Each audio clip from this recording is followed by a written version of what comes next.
Kazwai muri yeZimbabwe kusangana kwatiri kuita nhasi rimwe zuva tadzoka munzvimbo yeMazoe Bridge. Ndofunga nguva yamakapedzisira kutiona tiri kuno ndonguva yatakauya kane nhau yeshiri dzematendera dzichinzi dziri kupwanya mahwindo.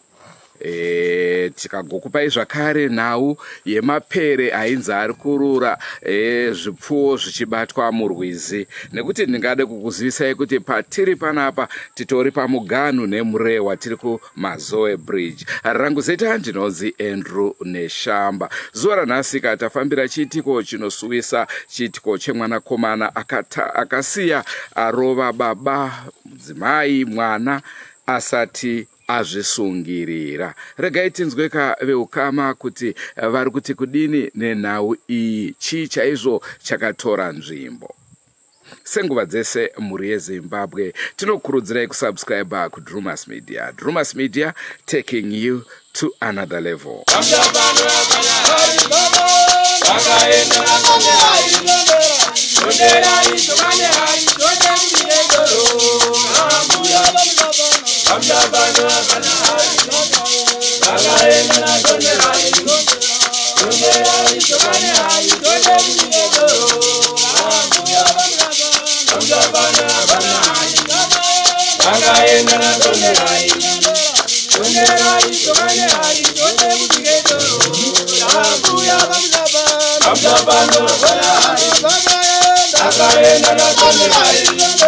Ini ndinonzi amai Mudzukira, ndakaroorwa mumusha maMudzukira.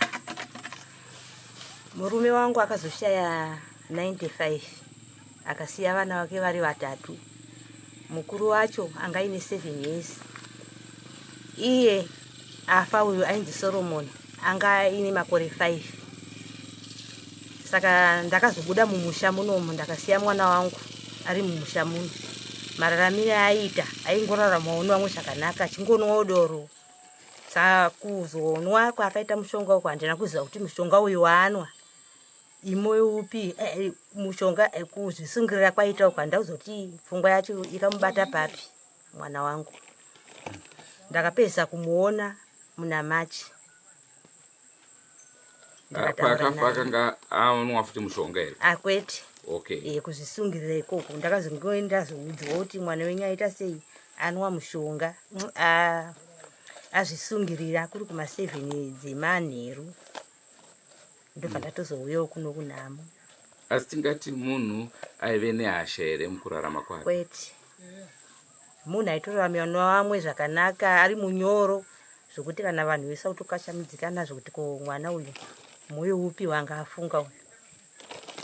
Asi tichiongorora kudzinza rekwake, nekuti apa paroratidza kuti imhepo dzakasimuka. Chokwadi. Kudzinza rekwake kune here akambofa nekuzvisungirira? Mwana wabamukuru wake vanogara pamhirapo. Gore rapera ainzi anga ane makore kana saka ainzi anga ane 15. Akazvisunga futi musikana. Anzi mama wake angoenda kubasa nababa wake, wakazoona mwana futi afa. Sanga iye atova uchitumu mhuri muno. Zvichireva kuti panogona kunge paine kana ngozi chaiye iripo ka? Ndisingazivi zvangu sezvenyu musha munene handichisimo. Asi takutofunga kudaro kuti mwana muzukuru wabamukuru uyu nhasi mwana wangu iye woita zvimwe chete. Uyu semwana mudiki toti uyu pamwe pane zvinhu zvaimushungurudza mwana wangu uyu. Ko uyu mwana womukoma wake uyu mwana mudiki anotoenda kuchikoro.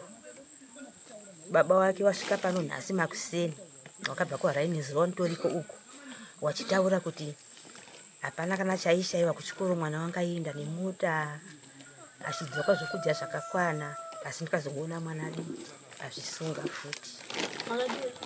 Tiripo makadii. Ko umudzimai wacho aripi? Mudzimai wacho ari kumba kwavabereki vake uko ndokwakaendeswa nezuro. Kuti masiticha akasonwa yacho zvanzi nokuzochema manje kwaita vanhu zvazvisingawirirani kuti agare pano. Asi padhuze zvavo. Indini sabhuku yezi. Zvikaita ndo zvekudai. Mwana akandifonera achibva kubhawa uko. Asanganisa kunyanya kudhakiwa maningi. Anga anomukwasha ndo anga anaye. Wafuna kuti baba tuya kutandira kupi? Tuya kutandira ikoko. Ngati atawuyai. Shwa bwana anazosvika kumba. Abambo asvika kumba kwake. Ana tsano waye. Bwana azosvika kumba kwake wanzwanza ubva ndifona kuti kochi2. Zvanzi baba ndauya. Shwa ndikasungwa kubva kumba. Bwana wasvikira. Patereka poto yawo. Maramba ndoye mkwasha. Kwasha aboshaikwa nomukadzi. Akataka kubikwa kuri nani ndozidzokanisirara. Ndikasvika poto yemaramba ikagadzika pamoto. Nopoto yesadza. Pandisvika pandagara pasi. Asi ndauya. Ndogara zvigongo pfupi. Mwana wangu akatanga kutaura. Kanza baba arora nyawa kudei. Yakadhaka ndobva natora munhu wekuti izvo azvitaurwe bakadhakiwa izvi. Unomira kunze kwachena. Ndobva apinda mumba. Akabirisa tsamba. Yakabirisa. Enda isinganzomushi. Kuva kumapasi kuma-8. Tikangoenda kahidhinge pamusoro. Tikati nani shagarisa ndapindwa nechando. Ndakaenda kumba kuita sendizorore. Samba tizoverenga mangwana kuseni. Chika ndikasvika kumba. Ita zve 20 minutes ndiri kumba. Loti pose kutaura unogona kudai. Saka vadaro vadereka mapoto yawo. Ndapano pano ndajamba. Mudzimai wakamsvika mudzimai asipo pamba. Anopedza maminesi mudzimai bva asvika pamba. Ndokutaura mudzimai zvanza chigadzisa mapoto uko mubike chikafu. Ndopakati kata ini aishagari pano ndakaenda kumba. Chikopedza 20 minutes ndiri kumba ndikanzwa noise. Ndoba ndikaudza dzimai wangu kuti inini nokurwa kwandita kunoko chimhanyai mimi. Chiva dzimai wakauya. Mwana anga atorwa akari mukadzi wake asisipo panzvimbo. Papa sara kamwana kane 3 years. Tukasana kamai vatiza. Awada kusvika kuno mwana kuti naiwe uita seno vanhu nomukadzi pamba pano. Ano mwana uye. Mwana akaida kupunza mwana wacheyo. 3 years kamsikana. Ndokundishedzera kuti baba wami ndimhanyai kuno. Ndodamhanya shuwa ndikano tochi. Ari apa anga ari. Akabata mwana akasimudza gumbo iri. Musoro uri pasi akabata mubhadha. Ndoba ndamutocha notochi. Tikati iwe siya mwana uyu. Siya mwana.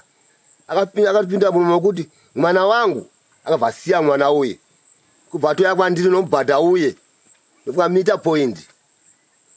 Wasvika bhandirowa. Aida kundirowa panhongonya chaipo. Saka ndikazorowa bendekete iri. Ndikarowa iri. Ndofika bhandiji vanhu muri kuona. Ndofika ndonedzera pasi apa. Adzimai vakuchema.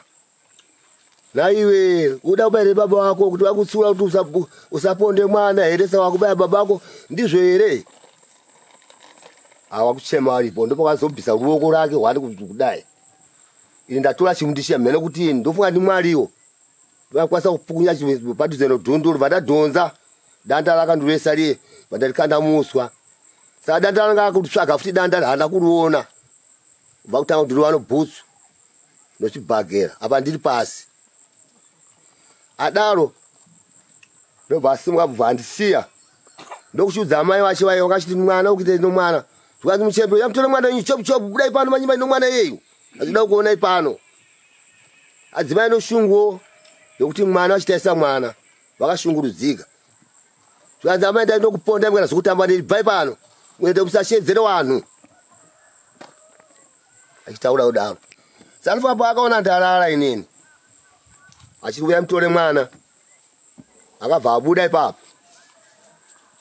ndokuenda akaenda ndibva ndaenda kumba achakwanise wauya madziso ahwira ndichaitika pano wakatanga kusvika kumba uko hawana kumudza kuda kutsvaga mukomana uyu wakwa kutsvaga mukadzi we manje arohwa uye musoro we manje kuti ari papi ndokenda kuvabereki wake wasvinonzi atienda kuchipatara wakadzoka iko kuye anzi takuchitanga kuti mira tichitaise kuti aenda kupi kwaaenda sho akasvika abhirika nomatochi ndofanira kuti ground yandizo kuti 100 meters unokwana 120 120 ndokusvika kutsva kuti munhu akaita wanga akamira munhu atozvisungirira munhu atofa ndokuya vanhu vaikumba uzva chadaro chamari mwana akatofa uko zvatikatakomana ani ndikurwadziwa wenini mapurisa akazouya ndingazive nguva kuti yamhene kuma12 here vakazoya mapurisa dzemasikati dzousiku ihwo ndokusvika pamba apo mapurisa akauya ndikuatsanangurira mafamili yazvaita ndikuapa tsamba iye vakaiwerenga tsamba vamwe mashoko yanga arimo ina handa kuzobata zvikwanzi munhu aichidzimbiwa mupurisa akabvunza kunzi kunonzi kudhonga ndokupi adzibvunza vanhu vanga varipo vamwe vandoti akuzasu nokuti kana usina kuziva kunoita unozvei vamwe gold panning ndo vakazoya mapurisa vakasimuka vakaenda kwako vazosungira mwana wangu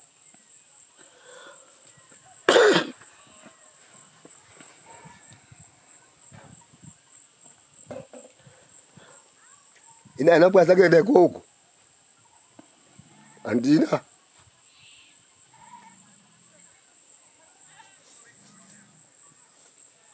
tine urombo saka hamuna kukwanisa kana kunzwa kuti mutsamba anga anyora kuti chii mutsamba pandikanza mashoko akati wachauya mwachitsanangurawo mutsamba mashoko andikapa zvanzi inini ndafa mombe dzangu dzeti dzasaradzo dziendesei kwatezvala ndinochengeta mombe dzacho 2 ndinochengeta mombe inini dzake ndo mashoko zvandikubatisa munhu aichidzimbiwawo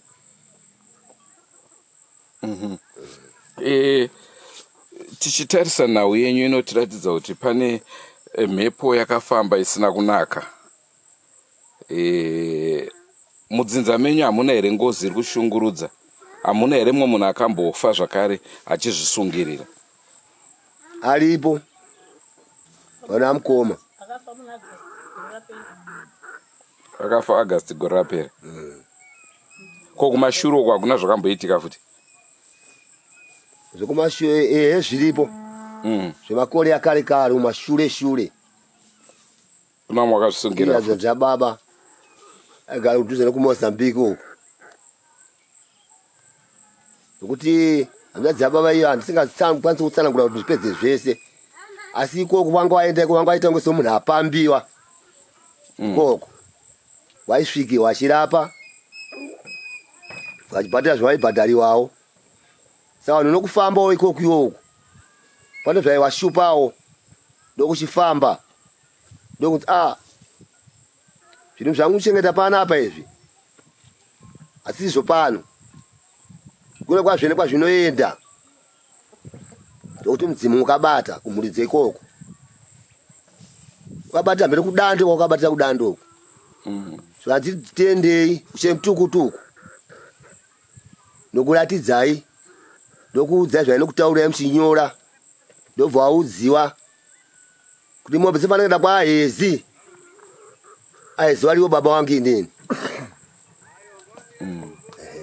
vakatanga vatsvaga mombe sati dzauya kuno vakatanga vatsvaga kuti kwaahezi ndokupi vakauya vakasvika pamba apa vakasangurana na baba vakagutsikanawo ndozvavanga vachitaura ndokuchidzoka chemutukutu ndokuchitora mombe dziye dzadziripo ndokushuya kuno kwanga kuchifanira kunge kuchienda mombe idzodzo nanasi mombe dzacho dzimwe dziri pano dzimwe dzikafawo ndiyo maziviro andinoita. Alright, maita basa. Ini ndinonzi Hilda Nyapfumo. Kutaura kwaita baba kuti shuwa wakabva kuno wakati ndakaenda kumba. Shuwa wakasvika kumba wakagara nguva diki diki. Ndo pakati wanga watopinda mumba korara. Nai midi uku ndikunzwa kukuitika nozi kumba kwemwana uku. Manyai miende. Taitori mukicheni kamuzukuru kangu tichiona mavideo. Ini chokwadi ndiri kubuda shuwa nozi ndokuinzwa. Asi pandakazobuda noizi yanga panga yanyarara ndo pandakazoya kunoku ndakauya shuwa ndakasvikira muroora asisipo anga atotiza ndakasvikira mwana wangu nzvimbo yake ndiyo iyi anga ari apa paraini achigwata waya ndasvika ndakati ko bachiedza mukuita sei mhirizhonga iyi ndakaita mhirizhonga nomudzimai nguva dzakadai zvaita sei kanzi mhirizhonga yamanzwa ndoyei ndati ndikunzwa noise mudzimai akuchema ndosaka ndauya kunoku hanzi hapana noise ikiitika kunoku budai panapa endai imba kwenyu ndati aiwa kandibude zvekudaro handipengeka kuti ndiuye kunoku ini ndichibvunza kuti handini ndauya ndatonzwa noise kuchema kunoku munozviitire bachiedza hanzi muchembere budai pano ndokugwata waya yake iyi ndokupedza kamwana kake kaike kanga kamira pasaidhi kamusikana kake ndokutora kamwana kake ndokubata ndokutora chimuti chenge chaanacho chimubhadha notambo yake iya pabata ini ndamira apa ndakamira apa paka ndikamira apa ndakamira apa ndipo ndakafamba nemuchembere ini ndikufa kuri nani ndakaitirawo kana dai nditawo zvakanaka nongonzi chete ndiri muipi zvini nani ndife ndati bachiedza haugone here kudzoreka iwewe saka ende zvaungade kuti ndikuda kutora tambo kuti ufe izvozvo ndizvo here iwewe ndopakatanga kufamba achienda uko ndopandakatanga kuchema ndichishedzera vanhu vese nharaunda padhuze ndaishedzera asi hapana akandinzwa ndichichema ndaiti ndakaita akafamba kubva aita akafamba ndakamutera akafamba akasvika pachimutsome icho aibva adzokera pakutanga akadzoka apa handisikidza chimubhadha muchembere ndinokuuraya mazvinzo dzokai mukuchemei noiziya mukuita ndoyei ndabva ndanyarara ndokufamba futi achienda futi ndakateera futi ndopaakadzoka ndopakandirowa panapa ndava ndakuchema ndikamira paayenda ndopaka ndateera futi ndotanga futi kuchema futi chishedza hanzi muchembere hamunzwe munhu nara handitika mukuita noizi mukuchishedzera muda kunzwiwa nani ndopandakahuya manje ndopapa vandidzingidza ndopandakabva ndazotendera nechimusawo chiri apa ichi ndobva ndaita kunge ndinohwanda nguva iyoyo baba wangaenda kushedza nokwamukomana baba vha wasvika ndopa wakaenda kusaidhi kwanga achitoenda uko ndopa wakati bachedza sei usingateerere iyoyo amai wabvira kare kukudzuma iyoyo usingateerere sei uri munhu akaita sei usinganzwi mweya warudzi wako wakupinda iyoyo mwana uda kuenda naye kupi kwauda kuenda iyoyo uda kuita sei ndakazonge ndiripo paimanje ndopa akati zvataona baba kuti mwana haasi wenyu mwana wenyu here ndopa akatanga kurowa baba kuvarowa baba kusvika baba watirapata wachichema wazopesera nyara ndopanga chimubhadha chatawa kuti anga arasa cheche akapesera achiovhu ndopa wakazochirasira kusaidhi ndopa anga akuvarowa nemabhutsu nezvibhagiri ndopa ndakazochema futi ndikati bachedza uda kuuraya baba here ndabva ndaenda ipapo paangari pacho pakati ndandowaita zvokuvatanga uda kuuraya baba here tadzei kuya kwakurandutsira isusu wakuda kutiuraya chii chazveyoyo mhosva yacho ndeyei ndopa akanhingirikira ndopa akavhamira pasaidhi paamira pasaidhi ndopa akati imi muchembere buda ipapo torai mwana akamira uko mukurumidza kubuda ipapo makaramba makamira ipapo ndakaipapa ndikokupunza ndikokupedzisa ipapo kana kwamuri kuenda ikoko handidi kukunzwai muchichema handidi kukunzwai muchitaura ndikangokunzwai chete muchitaura chete ndikuya ndichikupedzisai kasikidza kubuda ipapo izvozvi chokwadini ndakatora mwana handina kuenda kumba wandakanga wasiwarira pata ndokunanga padzimba dziri pamhiri apo kwa baba mkuruko. Ndakasvika ndikawaudza baba mkuru kuti bankuru muchindo ndakasvika ndakazotanga kuchema ndapamba pababa mkuru. Ndikati ndauya ndinonda ngwasiwarira pata.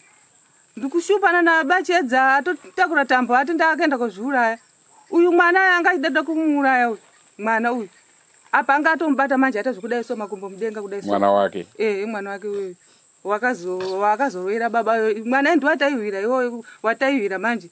Kuti usatakure mwana uri kuenda kupi? Apo ndiri 1. Awakazoya yes pesa apa pandainetsana ndiri ndega. Kamuzukuru kangu akamira.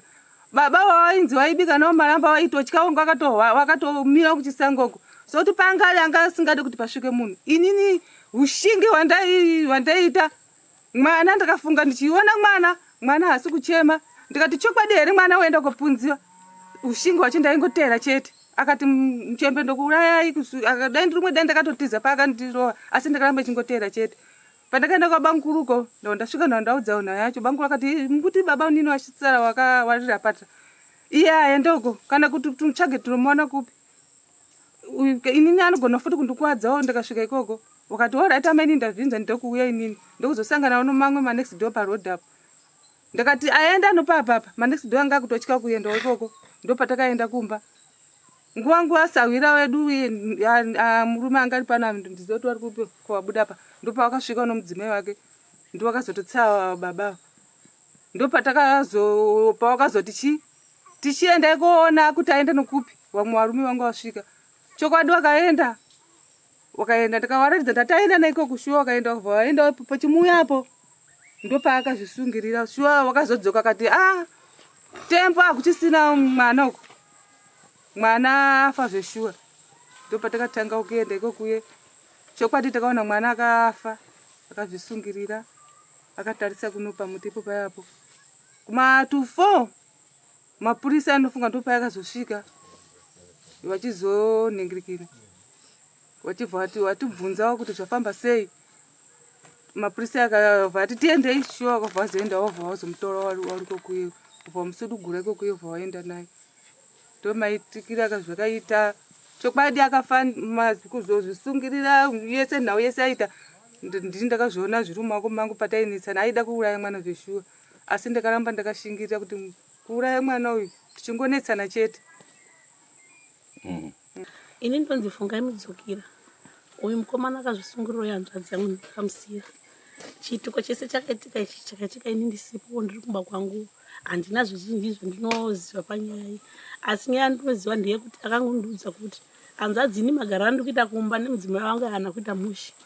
Ini ndorara imba yangu, mudzimai wangu anorara imba yangu. Saka izvi upenyu hwokaramba hwakangodai so. Ini ndichangotora mushonga ndopa vana vangu vese ndopedzisira ndofa hangu. Nekuti ndakafanikisiya vana vangu vachasara vachitambura. Mbori nyaya iri kunetsa nehanzvadzi kuti magariro acho haasi kumboita musha handisikuwirirana nawo ndashiya kuti ndoita sei. Alright, saka inini ndaingoita nyaya yekumukata-kata handaitomboziva kuti zvinhu izvi zvitori siriyasi zveshuwa. Handiti nekuti mashure omwe takambotinetsa nei futi nenyaya yemudzimai yeyu ndopatakatotadza kutowira ndakatotora ne4 years tisingataudzani. Saka ndakangoti iwe hazvizvi zvaunga kuno izvo zvanzvadzi isitaya kunoonana nekufara. Ndichichoti ndakapo mashoko ekuti chichi vakazosvika kumboko vakawirirana nemudzimai wangu tozopesana futi nenyaya dzipi idzi inini ndaisaziva kuti akutorevesawo kuti zviri kuitika zvacho zvaitomuwadzawo. Saka ini handina mashoko mazhinji anotaura nokoti hanzvadzi yangu andishungurudza mafiro yaaita chero dai vanhu vainetsana haifana kufira munhu kana kuita sei. Nenyaya imwe iri kundishungurudza neshamba inyaya yetsamba yaakasiya anyora mukomana uyu yakatakurwa nemapurisa akanzi haifanira kunge ichiverengwa inopesanisa vanhu.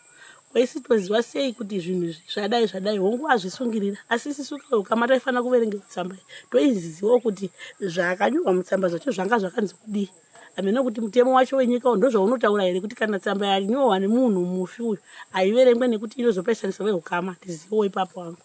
Ndonyaya yekungondishungurudzwa mukati memwoyo wangu. Inonziwo Vainesi Mudzukira. Ndiri tete waSoromoni akazvisungirira uyu. Muna Machi akandifonera aina baba wake zvikanzi tete huyai kuno ndaitorwarawo. Zvikanzi tete huyai kuno ndasiyiwa mwana nemudzimai wangu asi kuti agare pamba hatizi kuwirirana nenhau yokuti iye ari kuti haachandide. Asi inini ndinenge ndichitozama nepandinogona napo, iye anongoti ndakaipa. Saka mimi chiuyai muti ana sezvo mwana ari kuno ndasiiwa kamwana ikako kaida kupunza kache ikako. Aina baba wake iwa wari kutaura iwawa nemumwe mukomana. Akasvika pakukumbira mukuwasha kuti ndipeiwa adzimai wenyu wauye kuno kumba kwangu. Shuwa mukuwasha hana kuramba. Zvikanzi asiteti wako wari kuhwara mari futi handina kuti ndiwape wauye. Zvikanzi ndinowapa yebhasi. Nekuda kwekuti inini ndairwara nekuti ndikazotosvika pakutsva ndazvibheurira maporiji nekurwara ikoko ndikatsva mawanga ndinayo. Family yese ikaziva kuti ndatsva ndawaudzwa nemukuwasha.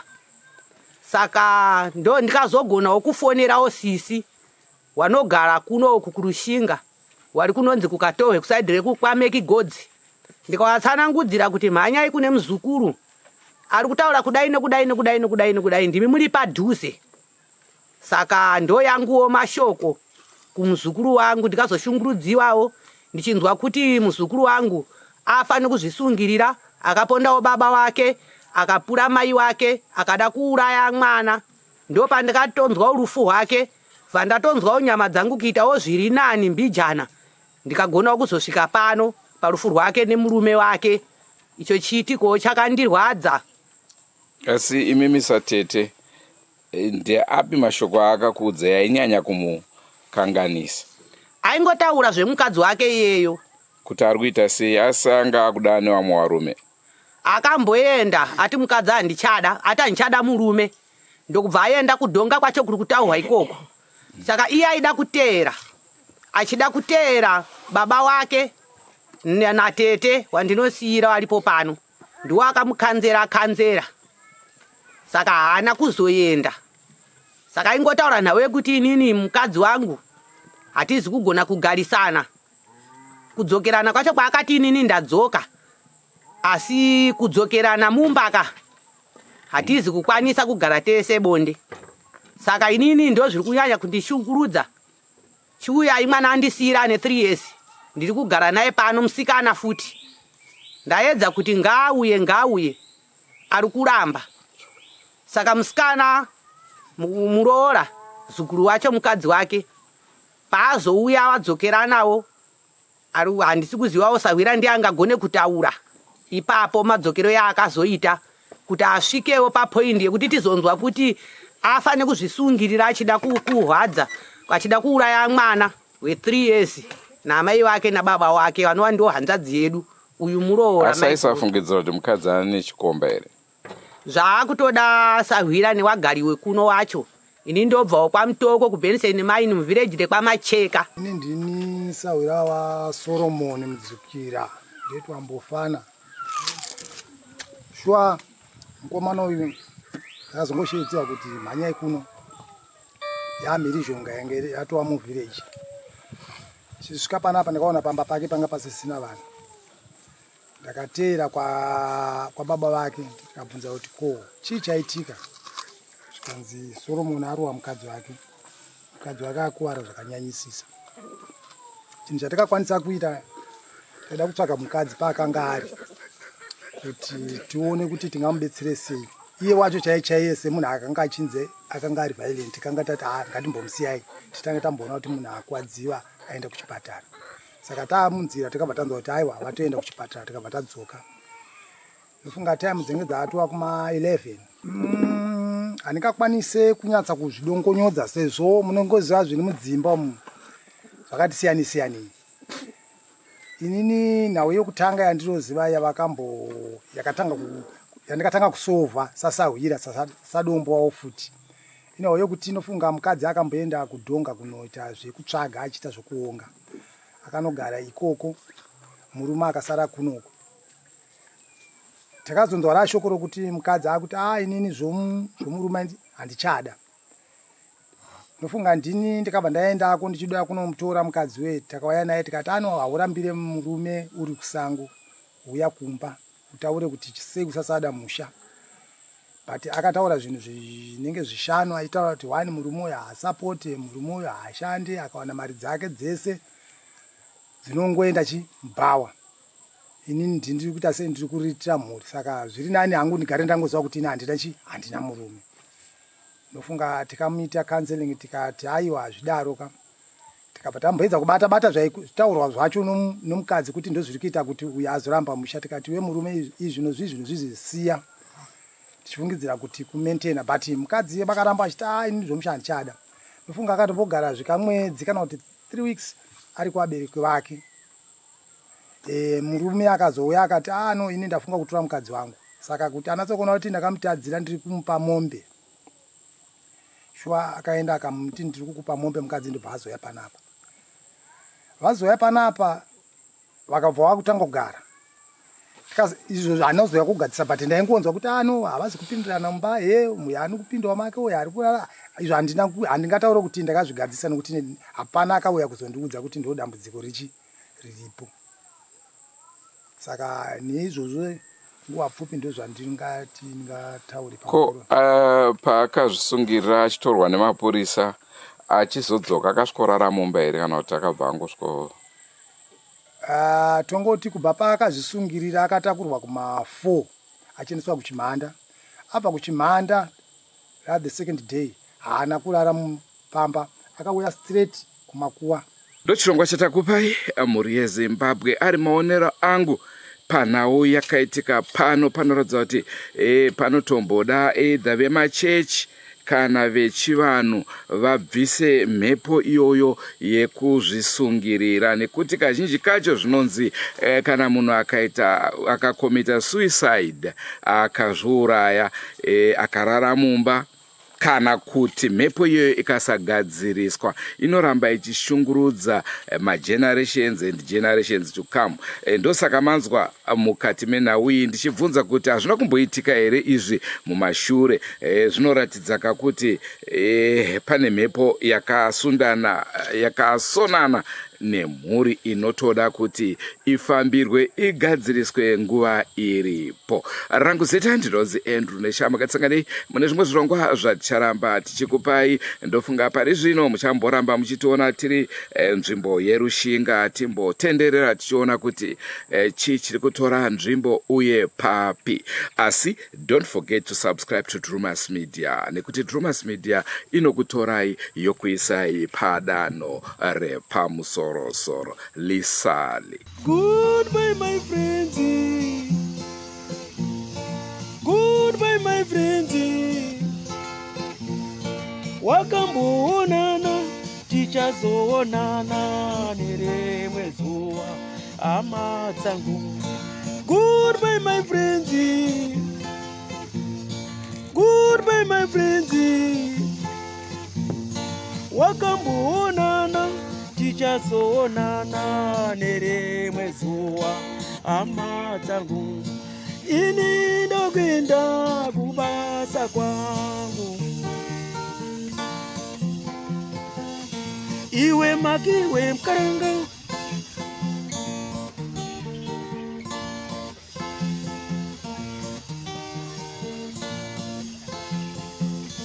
iwe makiwe mkaranga, iwe makiwe mkaranga.